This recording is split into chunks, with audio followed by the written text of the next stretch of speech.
উড্ডয়নের ঠিক আগ মুহূর্তে একটি বিমানে অগ্নিকাণ্ডের ঘটনা ঘটেছে।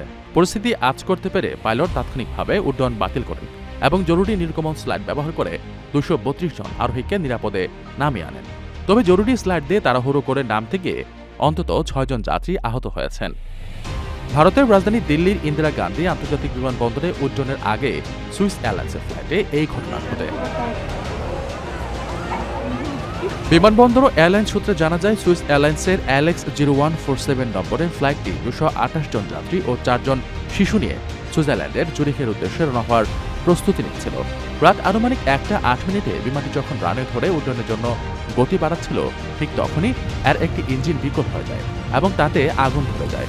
পরিস্থিতি আঁচ করতে পেরে পাইলট তাৎক্ষণিকভাবে উড্ডয়ন প্রক্রিয়া বাতিল করেন।